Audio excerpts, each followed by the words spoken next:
આજની અત્યંત ઝડપી ગતિશીલ દુનિયામાં ઘણું બધું તણાવપૂર્ણ છે. 89.6 FM રેડિયો રાજકોટ તમે સાંભળી રહ્યા છો. દિવ્યાની છું તમારી સાથે. આજની જે ગતિશીલ દુનિયા છે એની અંદર જોઈએ તો વર્કલોડ છે, સતત ડિજિટલ કનેક્ટિવિટીથી માંડીને વ્યક્તિગત સંબંધો, રિલેશનશિપ, બ્રેકઅપ્સ અને સામાજિક અપેક્ષાઓનું સંચાલન કરવા માટે તણાવના સ્ત્રોતો સતત વધી રહ્યા છે એવું આપણને એવું લાગી રહ્યું છે. અને તણાવ હવે આમ કહીએ ને તો સર્વવ્યાપક અનુભવ બની ગયો છે, જેની ઘણીવાર ચર્ચા તો થાય છે પણ ભાગ્યે જ સંપૂર્ણ રીતે આપણને સમજાય છે. બસ આ જ મુદ્દા ઉપર વાત કરવા માટે આજે મારી સાથે છે ડોક્ટર પાર્થ વ્યાસ, કે જેઓ એક સાયકોથેરાપિસ્ટ છે, હિપ્નોથેરાપિસ્ટ છે અને ઇન્ટરનેશનલ સાઉન્ડ હીલર તેમજ મ્યુઝિક થેરાપિસ્ટ પણ છે. અને સાથે જ તેઓ 12 વર્ષનું એક હોલિસ્ટિક વેલનેસ એક્સપિરિયન્સ પણ ધરાવે છે. આવો એમની સાથે વાત કરીએ. ડોક્ટર પાર્થ વ્યાસ, આપનું તો સૌથી પહેલા ખૂબ ખૂબ સ્વાગત છે રેડિયો રાજકોટ પર. અને આજની જે જનરેશન છે, આજની જે ગતિમાન દુનિયા છે, એમાં સૌથી પહેલા તો મારે એ પૂછવું કે મુખ્ય કારણો શું હોઈ શકે તણાવના? ઓકે, તણાવના આજે ઘણા બધા કારણો છે. સ્પેશિયલી આજે તમે જુઓ તો લોકોમાં થોડીક ધીરજનો અભાવ થઈ ગયો છે. જી. અત્યારે બાળક જે છે તો એ પણ 10 kgનું વજન ઉંચકી અને સ્કૂલે જતું હોય છે, બરાબર. જ્યારે ઘરે આવે ને ત્યારે એ તરત થ્રો કરતું હોય છે. તો જે બાળકથી લઈ અને મેરેજથી લઈ અને સિનિયર સિટીઝનને અલગ અલગ પ્રકારના અલગ અલગ સ્ટ્રેસ જોવા મળે છે. તમે વાત કરી એમ કે એક નાના બાળકથી લઈને વૃદ્ધ દરેક વ્યક્તિમાં સ્ટ્રેસનું પ્રમાણ જોવા મળે છે. પણ આપણે એમ કહીએ કે આ સ્ટ્રેસથી બચવા શું કરવું જોઈએ, તો તમારા મતે શું કરી શકાય? ઓકે, પહેલા તો જે તમે કીધું હતું કે તણાવ, એ તણાવને સમજવો ખૂબ જરૂરી છે. તણાવને સમજ્યા પછી એને સ્વીકારવો ખૂબ જરૂરી છે. ઓકે, ઘણીવાર આપણે આપણી જ પર્સનાલિટી ચેન્જ કરી દેતા હોય છે અને આપણને જ ખબર નથી હોતી કે આપણે ચેન્જ થતા ગયા. ઓકે, જે તમે વાત કરી એ પ્રમાણે સ્ટ્રેસ જે છે એ તમે 6 મહિના સુધી કન્ટિન્યુઅસ કરો તો એને ક્રોનિક સ્ટ્રેસ કહેવાય છે, જે તમને ડિપ્રેશન, એન્ઝાઇટી ઓર એવી કોઈ સાયકોસોમેટિક ડિઝીઝ સુધી તરફ લઈ જતું હોય છે. તો હવે એના પ્રયત્ન માટે જે તમને પહેલા વાત કરી, એક નોન જજમેન્ટલ થેરાપી. સૌથી પહેલા જ્યારે પણ સ્ટ્રેસ આવે એને પહેલા સહજ સ્વીકારવાનો પ્રયત્ન કરો. થોડુંક અઘરું છે પણ પ્રયત્ન કરશો તો ધીમે ધીમે પ્રેક્ટિસથી તમે સમજી શકશો કે એનું રૂટ કોઝ શું છે, એનું મૂળ કારણ શું છે. હું તમને એક એક્ઝામ્પલ આપું. જ્યારે કોઈને સ્ટેજ ફિયર હોય, ઓકે, હવે સ્ટેજ ફિયર હોય એટલે કે સ્ટેજ માટેનો એનો માનસિક તણાવ ખૂબ વધી જતો હોય. જ્યારે સ્ટેજ પાસે પહોંચે અને સ્ટેજને જ્યારે ઉપર ચડે છે ત્યારે સામે 30 હોય કે 300 લોકો હોય.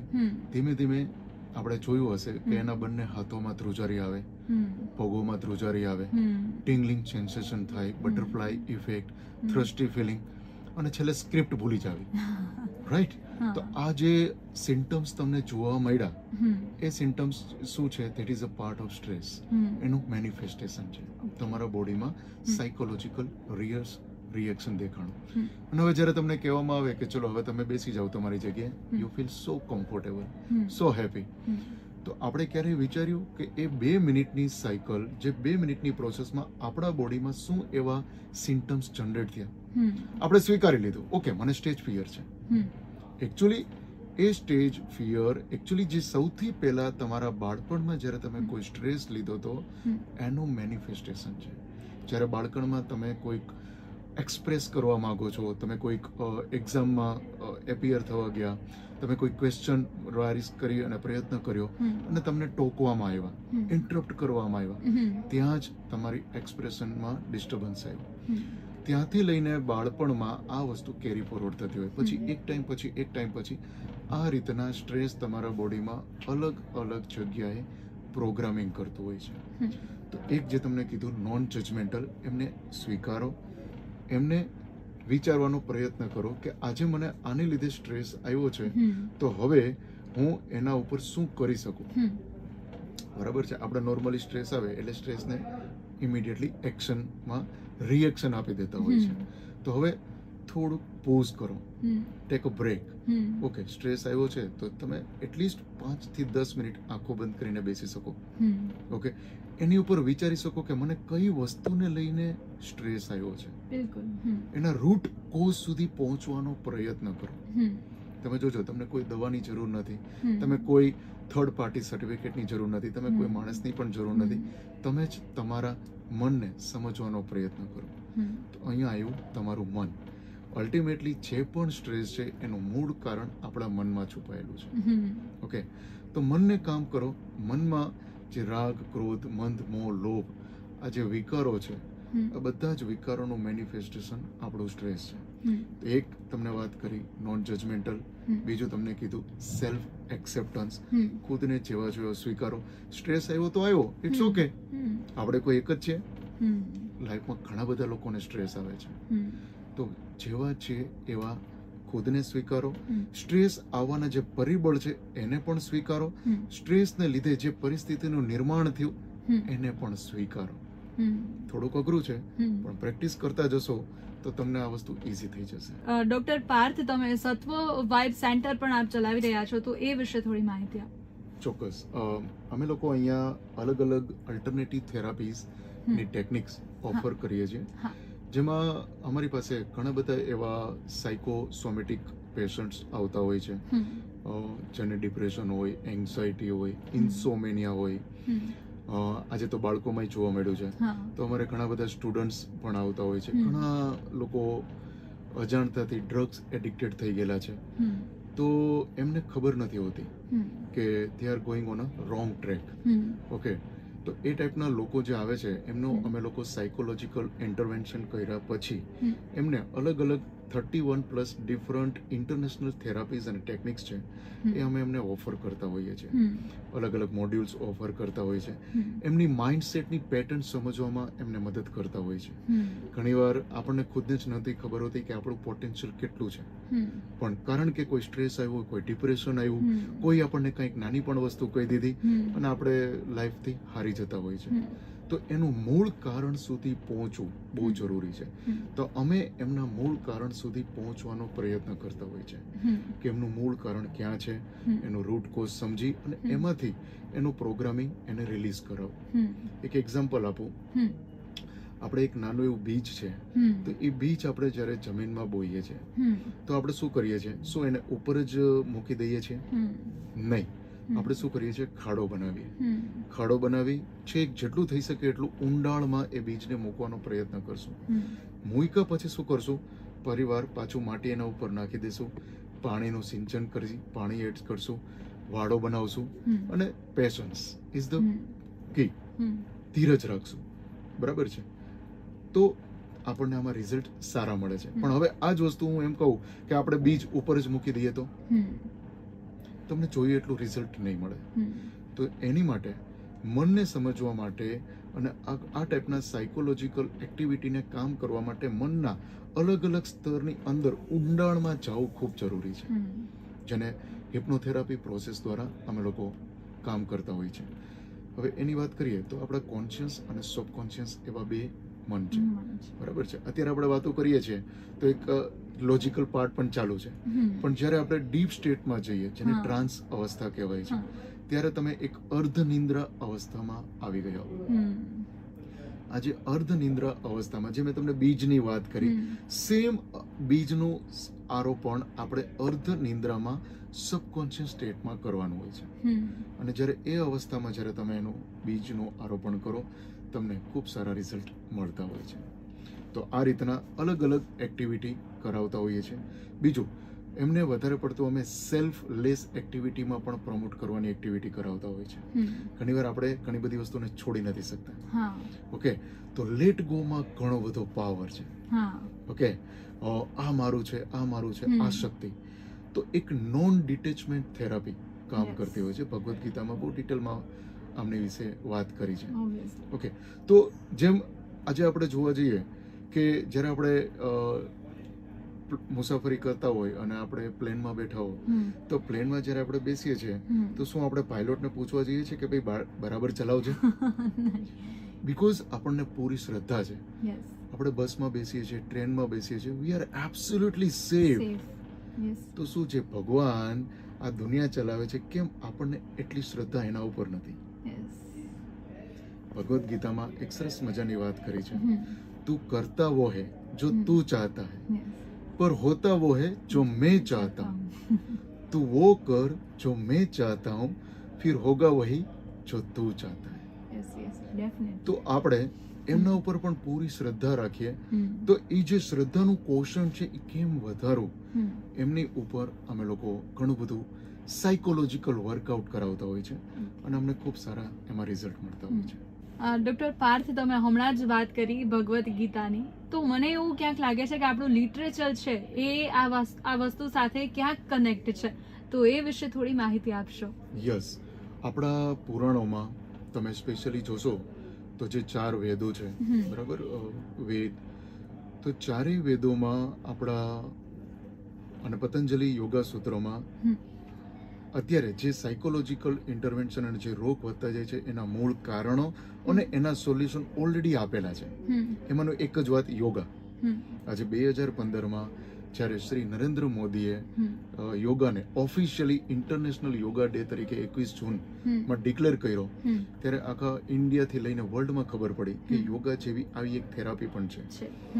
આજે તમે જુઓ તો વેસ્ટર્ન કન્ટ્રીમાં 80% લોકો યોગાને ફોલો કરવા માંડ્યા છે, પણ આ યોગાનું મૂળ તો ઓલરેડી આપણા શાસ્ત્રોમાં આપેલું છે. ઓકે, સૌથી પહેલા ભગવાન શિવે જ આપણા સપ્ત ઋષિઓને આનું નોલેજ આપેલું છે અને એનું પછી ડોક્યુમેન્ટેશન કરતા કરતા કરતા એ થેરાપી આવી છે. ઓકે, તો આવી ઘણી બધી થેરાપીઓ ઓલરેડી આપણા શાસ્ત્રોમાં બતાવે છે. મોસ્ટલી અત્યારે કઈ એજની અંદર આ ડિપ્રેશન છે, સ્ટ્રેસ છે કે પેનિક અટેક્સ છે એ બધું જોવા મળતું હોય છે અને એના મુખ્યત્વે કારણો કયા કયા હોઈ શકે છે? તમારો ખૂબ સરસ મજાનો સવાલ છે. મોસ્ટલી આજે તો તમે જોવા જાઓ તો 5 વર્ષથી બાળકોને કોઈને કોઈ સાયકોલોજીકલ ચેન્જીસ જોવા મળે છે. તમે જોજો બાળકનો ખાલી તમે મોબાઈલ લઈ લેશો ને તો બાળકની અંદર તરત એગ્રેસિવનેસ આવવા મળશે. ઓકે, તો બાળપણથી લઈ 10 વર્ષના બાળકો, ટીનેજથી મેરેજ અને મેરેજથી તમે જ્યારે કોઈ જોબ ચાલુ કરો, બિઝનેસ ચાલુ કરો, ત્યાંથી સિનિયર સિટીઝન સુધી અત્યારે ડિપ્રેશન અને એન્ઝાઇટી અને સ્ટ્રેસ જોવા મળે છે. ઓકે, વર્લ્ડ હેલ્થ ઓર્ગેનાઇઝેશને સૌ પ્રથમ રિપોર્ટમાં જનરેટ કર્યું હતું 90% ડિઝીઝ આર સાયકોસોમેટિક, બટ આપણા પતંજલિ યોગા સૂત્રમાં એવું કહેવામાં આવ્યું છે 100% ડિઝીઝ આર સાયકોસોમેટિક. એનો મતલબ છે કે કોઈ પણ રોગ છે એ સૌ પ્રથમ તમારા મનમાં આવતું હોય છે. ઓકે, તો હવે મનમાં આવતું હોય છે તો મન તો આપણું નાનપણથી જ ફોર્મ થતું હોય છે. ઓકે, તો બાળકમાં જેમ જેમ રિએક્શન લેવલ વધશે, ગુસ્સાનું લેવલ વધશે, એમ ધીમે ધીમે એની અંદર સ્ટ્રેસ લેવલ વધતું જશે. પછી થાય છે શું? ધીમે ધીમે એનો રિએક્શન કોશન્ટ વધતો જાય છે. હવે આપણે બાળકમાં ધ્યાન નથી આપતા એટલે ધીમે ધીમે એની એજ વધતી જાય, બરાબર, એજ વધતી જાય એટલે આ અલગ અલગ પ્રકારના એડિક્શન, નેગેટિવ ઇન્ફ્લુઅન્સ ધીમે ધીમે એની અંદર આવતા જાય છે. હવે જ્યારે આવતા જાય ત્યારે ઘણીવાર પેરેન્ટ્સને પણ ખબર નથી હોતા. પેરેન્ટ્સ શું કરે? સ્વીકારી લે, મારો બાળક ગુસ્સો કરે છે, શું કરીએ? મારા બાળકને જીદીપણું વધારે છે, ચાલો એને મોબાઈલ આપી દો. મારા બાળકને આ પ્રોબ્લેમ છે, તો ઘણીવાર આ જે પ્રોબ્લેમ જે છે એ બાળકનું કમ્ફર્ટ ઝોન બની જતું હોય છે અને જે કમ્ફર્ટ ઝોન છે ધીમે ધીમે આગળ જતા જતા સ્ટ્રેસમાં કન્વર્ટ થતું હોય છે. મેરેજની વાત કરીએ, ઓકે, તો જ્યારે નવા મેરેજ થાય તો બંને પાત્ર અલગ અલગ એમને ઉછેર થયો હોય છે. તો અલગ અલગ ઉછેર થયા પછી જ્યારે બંને ભેગા થાય તો બંને ઘણા બધા સેક્રિફાઈસ કરવા પડતા હોય, કોમ્પ્રોમાઇઝ કરવા પડતા હોય, એડજસ્ટ કરવા મળતા હોય છે. And that is a part of life. પણ એવા ટાઈમે જો તમે સહજ સ્વીકારો નહીં, તમે તમારા સ્વભાવને એડજસ્ટ કરવાનો પ્રયત્ન ન કરો, again it leads to disease, it leads to stress, okay, and then it leads to some disturbance in your relationship. મેરેજની વાત કરી, જોબની વાત કરીએ, જ્યારે તમે કોઈ નવી જોબ કરો, નવી જોબમાં સ્ટાર્ટ થાવ, નવો કોઈ બિઝનેસ કરો તો ઘણું બધું બોસનું પ્રેશર હોય, ઓકે, પ્રોડક્ટિવિટીનું પ્રેશર હોય, સારામાં સારું પરફોર્મન્સનું પ્રેશર હોય. અગેન સવાલ આવ્યો સ્ટ્રેસ. ઓકે, તો સ્ટ્રેસ ઇઝ એવરીવેર.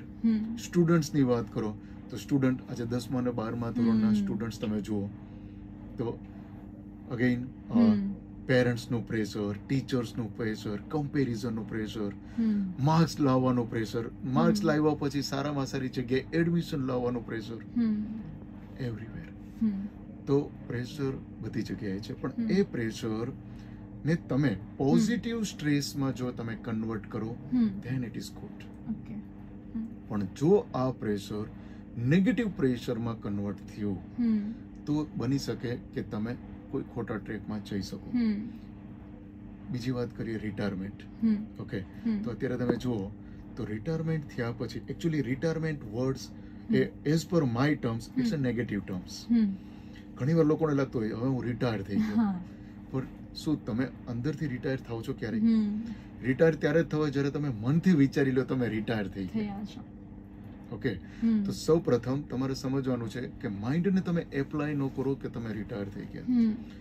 રિટાયર થયા પછી જ્યારે ઘણીવાર આપણી પાસે કોઈ એક્ટિવિટી નથી હોતી, બરાબર કે, તો ઘણીવાર ઘણા બધા ઇરિલેવન્ટ નેગેટિવ વિચારો આવતા હોય છે, બરાબર. ઘણીવાર તમને અત્યારની જે એજ ગેપ છે એની જોડે તમે એડજસ્ટ ન કરી શકતા હોય, તમે સમજી ન શકતા હોય. Again it leads two stress.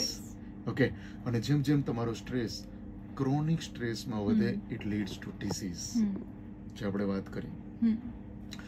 હવે આ જે સ્ટ્રેસ જે તમને વાત કરી એ ઓલરેડી બાળપણથી લઈ સિનિયર સિટીઝન બધી જ જગ્યાએ જોવા મળે છે. તો હવે એના ઉપાયો શું? તો સૌ પ્રથમ એમના ઉપાયમાં હોલિસ્ટિક વે એવું કહે છે કે તમે ધ્યાન કરવા ઉપર આગળ વધો.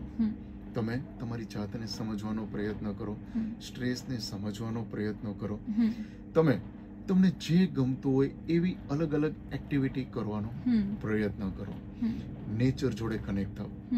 ઓકે, સારામાં સારી માઉન્ટેન એક્ટિવિટીમાં આગળ વધો, દરિયા કિનારે જાઓ, ત્યાં થોડોક ટાઈમ ખુદને સમય આપો. બી વિથ યોર સેલ્ફ. ઓકે, અત્યારે આટલો બધો ઘોંઘાટ છે, તમે તમારા માટે કેટલું જીવ્યા? તમે તમારા માટે કેટલું વિચાર્યું? ખુદને આ ક્વેશ્ચન પૂછો. રાત્રે સૂતા પહેલા એનાલિસિસ કરો કે શું 24 કલાક મને જે ભગવાને આપ્યા હતા, બરાબર, આજે તમે જુઓ તો જ્યારે તમને કોઈ કહેવામાં આવે કે ચલો 1 કરોડ રૂપિયા તમારા એકાઉન્ટમાં અમે જમા કરીએ છીએ પણ તમારે એક જ દિવસમાં વાપરી લેવાના છે, તમને કેવી ફિલિંગ આવે? તો તમે વિચારો 75,000 સેકન્ડ્સ મીન્સ 24 કલાક. 24 કલાકને થોડુંક લઈ જાઓ તો 60 મિનિટ. 60 મિનિટની એવી 24 કલાકને મલ્ટીપ્લાય કરો, એટલી સેકન્ડ તમને ભગવાન રોજ તમારા એકાઉન્ટમાં ક્રેડિટ કરે છે. તો તમે એને માટે કેટલું કામ કરો છો? તમે એને કેટલું પોઝિટિવ લો છો? તમે તમારા માટે કેટલો સમય સ્પેન્ડ કરો છો? ઓકે, તમે તમારા માટે કેટલી જર્નલ લખી? તમે તમારો સેલ્ફ લવ વધારવા માટે તમે કેટલી એક્ટિવિટી કરી? તમે સેલ્ફલેસ કામ કેટલા કર્યા? જ્યારે સેલ્ફલેસ કામ કરો છો તો તમે જુઓ તમને કેટલું બધો આનંદનો લાગણીનો અનુભવ થાય છે. તો આ ટાઈપની સેલ્ફ એનાલિસિસ એક્ટિવિટી રાત્રે સૂતા પહેલા કરો તો તમને ખ્યાલ આવશે કે ઘણી બધી વસ્તુ હજી મિસિંગ છે. તો અગેઇન ખુદને કહેવાનું છે it's okay, all is well, બરાબર છે. તો ખુદને ઓલ ઇઝ વેલ કરતા કરતા અગેઇન એક્સેપ્ટ કરો અને ધીમે ધીમે અલગ અલગ ટાઈપની પોઝિટિવ એક્ટિવિટીઝ જોડે જોડાવાનું શરૂ કરો. તમે મેડિટેશનની વાત કરી, તો આ મેડિટેશન ખરેખરમાં એનો સાચો સ્કેડ્યુલ શું છે? અત્યારે લોકો મેડિટેશન, ઓકે, મેડિટેશનથી બધા ફાયદાઓ થાય છે, આમ છે તેમ છે, પણ ખરેખરમાં વ્યક્તિને ખબર નથી હોતી કે સાચી રીતે મેડિટેશન ક્યારે કરવું જોઈએ, કઈ એજમાં કરવું જોઈએ, મેડિટેશનથી શું ફાયદા થાય છે, આ વસ્તુથી લોકો અજાણ છે. તો ખરેખરમાં મેડિટેશન માટે સાચું સ્કેડ્યુલ શું હોઈ શકે? ઓકે, સૌ પ્રથમ તો વાત કરી દઉં મેડિટેશન, બરાબર છે. તમે વાત કર્યું, ઘણા લોકો અમને પણ કહેતા હોય છે કે થોડુંક સર મોનોટોનસ લાગતું હોય છે, થોડું બોરિંગ લાગતું હોય છે, સર એવું શું 5-10 મિનિટ કે અડધી કલાક બેઠા રહેવાનું, બરાબર. પણ તમે જુઓ, જ્યારે આપણને 3 કલાક કોઈ મૂવી જોવા જઈએ તો તમે 3 કલાક આંખ પણ ઝબકારો નથી થતો, you are in totally in a positive focus mind. Okay, આ જ વસ્તુ તમારે મેડિટેશનમાં કરવાની છે. મેડિટેશનનો મિનિંગ એવો નથી કે તમારે કોઈ પણ પ્રકારની ધ્યાનની એક્ટિવિટી કરી અને એના ઉપર આગળ વધો. Okay, that is a very higher dimensional meditation. But હું જે કહું છું એ મેડિટેશન છે અવેરનેસ, જાગૃતતા. તમે જે કરો એ બેસ્ટ કરો. સપોઝ તમે ગાર્ડનિંગ કરો છો, તમે કુકિંગ કરો છો, તમે સાયકલિંગ કરો છો, તમે એમાં 100% ઇન્વોલ્વમેન્ટ કરો. બરોબર છે? તમે રીડિંગ કરો છો તો રીડિંગ કરો ત્યારે તમને બીજા કોઈ વિચારો નથી આવતા ને, તમને કોઈ બીજી કોઈ વિચારોમાં કોઈ ડિસ્ટર્બન્સ નથી આવતું ને, તમે જે વિચારો છો એમાં તમે ઓતપ્રોત થઈ ગયા ને, એને મેડિટેશન કહેવાય છે. જે કરો એમાં બેસ્ટ કરો, તમારું 100% એમાં ફોકસ આપી દો. ઓકે, આ એક એક્ટિવિટી થઈ. અને બીજી એક્ટિવિટી મેડિટેશનમાં ઓર આગળ વધવા માટે તમે એક શવાસન માં બેસી શકો, સૂઈ શકો, પદ્માસન માં તમે કે વજ્રાસન, એવી અલગ અલગ જે આસનો છે એમાં બેસી અને તમારે તમારા શ્વાસ પ્રત્યે જાગૃત રહેવાનું છે. ઓકે, કરવાનું શું છે? કોઈ રોકેટ સાયન્સ નથી. શ્વાસ અંદર આવ્યો અને શ્વાસ બહાર નીકળો. આને તમારે 10 મિનિટ માટે એક જાગૃત અવસ્થામાં આંખ બંધ કરીને તમારે અંદર શ્વાસને જોવાનો છે, શ્વાસ પ્રત્યે સમર્પિત થવાનું છે, શ્વાસને તમારો ગુરુ બનાવી લેવાનો છે. આપણે ઘણા ગુરુ બનાવ્યા છે, તો એક ખુદના શ્વાસને પણ ગુરુ બનાવીને જોઈએ તમને ક્યાં લઈ જાય છે. રાઈટ? તો જ્યારે તમે શ્વાસ પ્રત્યે સજાગ રહ્યો ત્યારે તમે જોજો તમને શરૂઆતમાં ઘણા બધા વિચારો ઘેરી વળશે. તમને ઉઠવાનું મન થશે, તમને એમ થશે કે ચલો હું આ કંઈક લઈ આવું, તમને કોઈક એક્ટિવિટી એન્ગેજ થવાનું મન થશે. અગેઇન તમારા મનને શ્વાસ પ્રત્યે ફરીવાર લઈ આવો, ફરીવાર એને કેન્દ્રિત કરી અને પ્રયત્ન કરાવો, મનને શ્વાસ પ્રત્યે એન્ગેજ રાખો. ઓકે, આપણું મન એને મંકી માઇન્ડ કહેવાય છે. બરાબર? It's like a monkey mind. એમાં બંડલ ઓફ થોટ્સ આવે છે. સાયન્સ એવું કહે છે કે દિવસમાં 60,000 વિચારો આવે છે. જો એમાંથી 10,000 વિચારો પણ જો પોઝિટિવ આવી જાય તો લાઈફ બીકમ્સ મિરેકલ્સ. રાઈટ? તો વિચારો કે આપણે આની માટે ઘણું બધું એનાલિસિસ કરવું પડે. ઓકે, તો એનાલિસિસ કરવા માટે જ તમારે ધ્યાનની યાત્રા કરવાની છે. ઓકે, શરૂઆતમાં ડિફિકલ્ટ થશે, ધીમે ધીમે. આજે ડિફિકલ્ટ તો કોઈ કઈ વસ્તુ નથી. તમે સાયકલિંગ જ્યારે શીખા તો સાયકલિંગ શું પહેલી જ વારમાં આવડી ગયું હતું? Is it possible? નો. પહેલી વાર શીખ્યા, બીજી વાર શીખા, ધીમે ધીમે એ સાયકલિંગ શીખતા શીખતા શીખતા સિચ્યુએશન એવી આવી કે ત્યારે શરૂઆતમાં 2 વ્હીકલના સપોર્ટ હતા. બરાબર? તમને પૂછતા, પપ્પા મને પકડી રાખ્યું છે ને?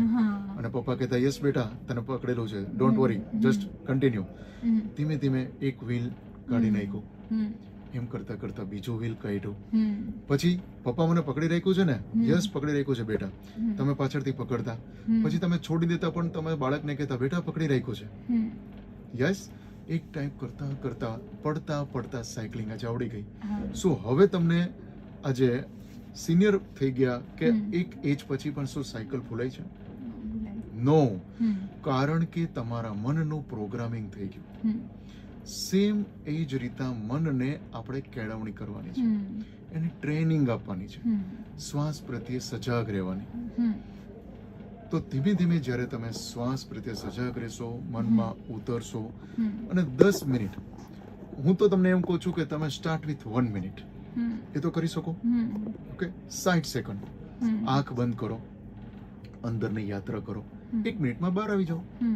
ઓકે, અને એવું એક શેડ્યુલ બનાવો કે ચલો હું 30 દિવસ મેડિટેશન કરીશ. Take it as a challenge. 30 days meditation challenge. Okay, શું કરવાનું છે? પહેલા દિવસે 1 મિનિટની ચેલેન્જ, બીજા દિવસે 2 મિનિટની ચેલેન્જ, ત્રીજા દિવસે 3 મિનિટની ચેલેન્જ, ચોથા દિવસે 4 મિનિટનું મેડિટેશન. આ તો બહુ ઈઝી છે.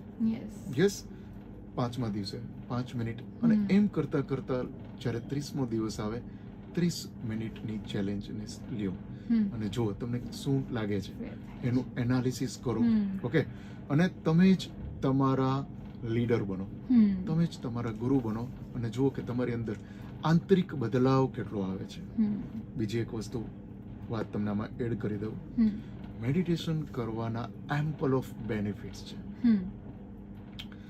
સૌથી મોટો બેનિફિટ છે તમે વર્તમાન ક્ષણમાં રહેતા જ શીખી જશો. આજે તમે જુઓ બધા જ લોકો સૌથી વધારે ક્યાં રહે છે? પાસ્ટ. ઓ યસ, કા પાસ્ટમાં રહેશે અને કા ફ્યુચરમાં રહેશે. જ્યારે તમે પાસ્ટમાં રહ્યો છો તો એવું જોવા મળ્યું છે કે એ લોકો વધારે પડતા ડિપ્રેશનના ભોગ બનતા હોય છે, અને જ્યારે વધારે પડતા ભવિષ્યના વિચારો તમને ઘેરી વળે, ઇટ મીન્સ એન્ઝાઇટી તમારી ઉપર હાવી થઈ રહી છે. તો શું કામ આપણે આપણા મનને વર્તમાન ક્ષણમાં રહેતા અને જીવતા શીખવાડીએ નહીં? તો એને શીખવાડવું હોય તો meditation is a powerful tools. પહેલી વાત. બીજું, મેડિટેશન તમારી અંદર પોઝિટિવ કેમિકલ્સ અને હોર્મોન્સ સિક્રેટ કરવામાં મદદ કરે છે. Positive hormone serotonin, melatonin, oxytocin, endorphin, આવા ઘણા પોઝિટિવ હોર્મોન્સ છે. જ્યારે તમે સ્ટ્રેસ લ્યો છો ત્યારે સ્ટ્રેસફુલ હોર્મોન આપણું માઇન્ડ સિક્રેટ કરતું હોય છે. તો મેડિટેશન કરવાથી જો પોઝિટિવ હોર્મોન્સ નેચરલી સિક્રેટ થતા હોય છે તો શું કામ મેડિટેશનને પાર્ટ ઓફ લાઈફ ન બનાવવો જોઈએ? તો આ એક મોટો બેનિફિટ છે. બીજો બેનિફિટ છે, મેડિટેશન કરવાથી તમારું ફોકસ ખૂબ વધે છે. આજે તમે જુઓ તો એટેન્શન સ્પાન લોકોના ખૂબ ઓછા થઈ ગયા. આજે લોકો રીલ જોવે ને તો એ પણ 5 જ સેકન્ડ જોતા હોય છે, રાઈટ? ઓકે, તો લોકો પાસે એટેન્શન નથી. તો એટેન્શન તમારી અંદર બિલ્ડઅપ કરવું હોય તો again you should start practising meditation. તો આવા એમ્પલ ઓફ મેડિટેશન તમને પ્રેક્ટિસ કરવાથી થઈ શકે. હું અત્યારે તો ઘણું બધું બોલીશ, પણ જ્યારે તમે ખુદ અનુભવ કરશો તો જ તમે આને સમજી શકશો. ડોક્ટર પાર્થ, આપણે વાત કરી કે સાઉન્ડ થેરાપી, મ્યુઝિક થેરાપી, તો એ શું છે અને એના ફાયદાઓ શું હોઈ શકે? ઓકે, સરસ. સાઉન્ડ થેરાપી બેઝિકલી જે મેં તમને વાત કરી હતી કે તમે જુઓ કે જ્યારે કોઈ પણ માણસ ડિપ્રેશનમાં હોય કા એનો મૂડ ન હોય, કોઈએ કંઈ કહી દીધું, કોઈ પ્રોબ્લેમ નાનો મોટો થયો, તો તમે જોજો કે આપણે અનકોન્શિયસલી કોઈ સેડ સોંગ સાંભળવા માટે પ્રેરિત થશું. અને બીજી વસ્તુ એ પણ નોટિસ કરજો કે ક્યારેક તમે કોઈ મોટિવેશનલ સોંગ સાંભળ્યું, ઇન્સ્પિરેશનલ સોંગ સાંભળ્યું, પેટ્રિયોટિક સોંગ સાંભળ્યું, તમને તરત એ ફિલિંગ આવશે, એ અનુભૂતિ. You also feel motivated. It means મ્યુઝિકની અને બોડીના ઇમોશનની ખૂબ સ્ટ્રોંગ કનેક્ટિવિટી છે. ઓકે, તો એને થોડુંક ઓર ડિટેલમાં તમને એલોબરેટ કરું તો ટ્રાફિકમાં જ્યારે આપણે ગાડી ચલાવતા હોય અને બહુ હેવી ટ્રાફિક હોય તો એનો જે અવાજ છે એ કેવો હોય છે? You don't feel good. કર્કશ અવાજ, ઇરિટેટેડ, તમને એમ થાય કે હું જલ્દી નીકળું, જેને અમે લોકો કહીએ છીએ તામસિક સાઉન્ડ. તામસિક, જેનાથી તમને કોઈ ફાયદો નથી થતો, ઇનફેક્ટ ઇરિટેશન થાય છે. હવે બીજો અવાજ તમે જુઓ, તમે કોઈ ડીજે પાર્ટી કોઈ થ્રો કરી અને તમે જસ્ટ એમાં ગયા અને તમે એન્જોય કરો છો, યુ ફીલ સો ગુડ, તમને મજા આવે છે, પણ શું એનો કોઈ ફાયદો થશે? નહીં. જેને અમે રાજસિક સાઉન્ડ તરીકે ઓળખીએ છીએ.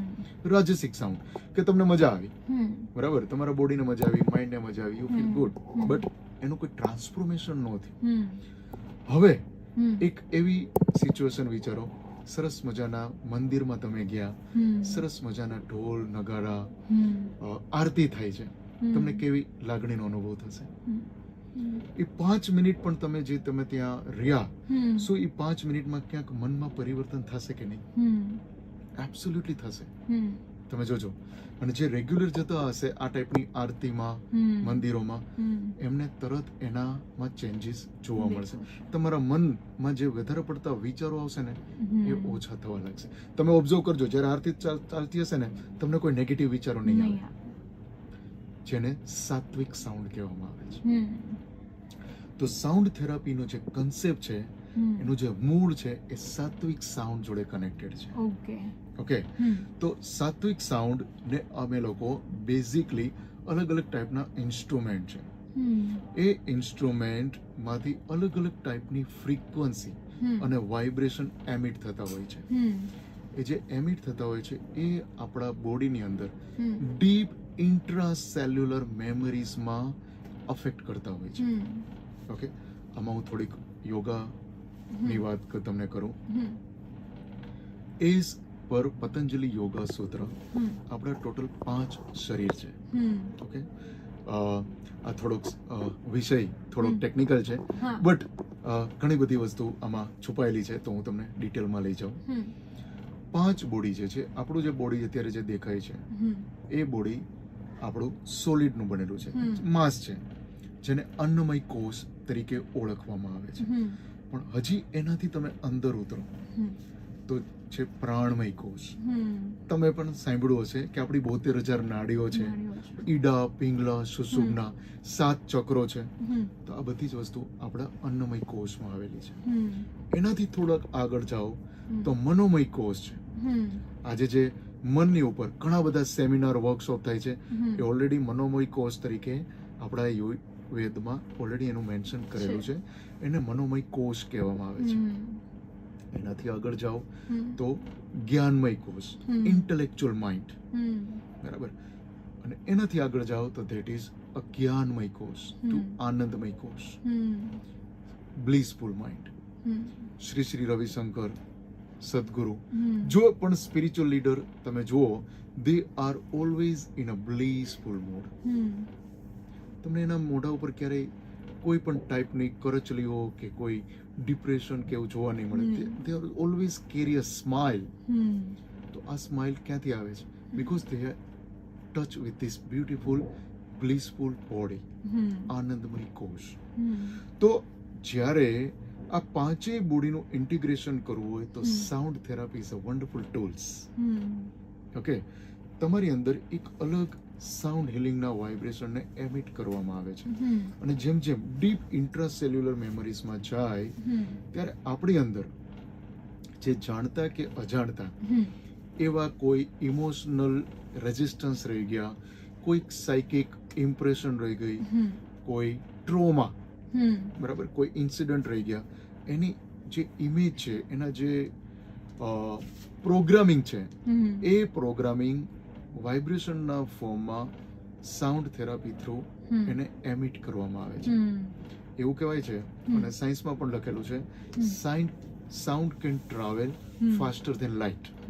ઓકે, તો આજે પણ તમે જોશો નાસા વાળાએ ઓફિશિયલી રિસર્ચ કરીને પ્રૂવ કર્યું છે કે સૂર્યની આજુબાજુ એક ધ્વનિ નેચરલી આવે છે. જે ધ્વનિ છે એ which is very similar to Om. અને એ જ રીતના મિલ્કી વે, બ્લેક હોલ, એવી અલગ અલગ યુનિવર્સમાંથી પણ એક ધ્વનિનો કન્ટિન્યુઅસ અવાજ આવે છે. તો આ પણ આપણા શાસ્ત્રોમાં લખેલું છે, બરાબર. અને આજે પણ આપણે જોઈએ છીએ કે તમે જ્યારે ઓમનો ઉચ્ચાર વધારે કરશો ત્યારે તમારી અંદર ફિઝિયોલોજીકલ, એનાટોમિકલ ચેન્જીસ આવવા માંડે છે. તો બેઝિકલી સાઉન્ડ થેરાપી તમને ઉપર છલ્લું કામ નથી કરતું, જે આપણે વાત કરીએ રૂટ કોઝમાં કામ કરે છે. તમારા માઇન્ડસેટની પેટર્ન ચેન્જ કરે છે. તમારી અંદર ટ્રેમેન્ડસ પોઝિટિવ કોસ્મિક એનર્જી ની નવી ચેનલ, નવા રિલેક્સેશનના ન્યુરો પાથવેઝ બનાવવામાં મદદ કરે છે. ડોક્ટર પાર્થ વ્યાસ, તમે આજના જે આ બધી વાતો કરી આ બાબત ઉપર, અને છેલ્લે મારે એટલું કહેવું છે કે તમે અમારા શ્રોતાઓને અથવા તો જે પણ લોકો સાંભળી રહ્યા છે, દરેક લોકોને તમે આ સ્ટ્રેસ છે, પેનિક અટેક્સ છે, એનાથી દૂર રહેવા માટે, કે એ વસ્તુનો શિકાર લોકો ન બને, એ માટે તમે શું કહેશો? તો અહીંયા હું બધા જ લોકોને શેર કરવા માંગીશ કે તમારી આજુબાજુ જે પણ નકારાત્મક લોકો હોય, નકારાત્મક પરિસ્થિતિનું નિર્માણ થાય, એમને બને ત્યાં સુધી પ્રયત્ન કરો કે એમને તમારા ઉપર હાવી થવા ન દો, એમને સમજો. ઓકે, આ એક વસ્તુ છે. બીજી એક વસ્તુ છે કે તમે રાત્રે સૂતા પહેલા સેલ્ફ એનાલિસિસ કરો. થઈ શકે તો પોતાના માટે જર્નલ લખો. આજે તમે જુઓ તો ન્યૂઝ ચેનલ, તમે જુઓ તો ન્યૂઝપેપર, જ્યારે પેલું જ ન્યૂઝ નું પેપર ઉપાડશો તો અહીંયા ચોરી થઈ, અહીંયા કોઈ ડિસ્ટર્બ થયું, અહીંયા ડિપ્રેશનના કેસ આવ્યા, અહીંયા એટસેટ્રા, બધું જ નેગેટિવ. કેટલું પોઝિટિવ તમે વાંચો છો? બહુ જ ઓછું. તો બને ત્યાં સુધી પ્રયત્ન કરો એવી નેગેટિવ ન્યૂઝપેપર, નેગેટિવ પર્સનાલિટીથી બને ત્યાં સુધી દૂર રહેવાનો પ્રયત્ન કરો. બીજી વસ્તુ સેલ્ફ એનાલિસિસ. ત્રીજું સેલ્ફ એક્સેપ્ટન્સ. બને ત્યાં સુધી ખુદને એક્સેપ્ટ કરો અને ખુદના ઉપર કામ કરવાનું ચાલુ કરો. પાંચમી વસ્તુ છે તમારી અંદર રહેલો તમારો ગુરુ, બ્રેથ, શ્વાસ, એના ઉપર કામ કરવાનું ચાલુ કરો. ઘણા બધા પોઝિટિવ સેલ્ફ ટોક છે, એના વિશે વિચારો, એના જોડે એન્ગેજ રહ્યો.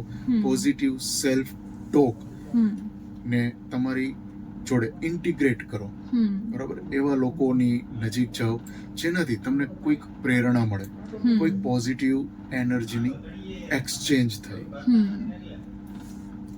Thank you so much doctor Parth Vyas કે અમારા શ્રોતાઓને તમે જે આજની ગતિમાન સ્થિતિની અંદર જેટલા પણ તણાવપૂર્વક કારણો બની રહ્યા છે, તણાવના કારણો બની રહ્યા છે, લોકોને પેનિક અટેક્સ આવી રહ્યા છે, તો આ બધી જ બાબતોથી દૂર કઈ રીતે રહી શકાય એ વિશે તમે વાત કરી. Thank you so much.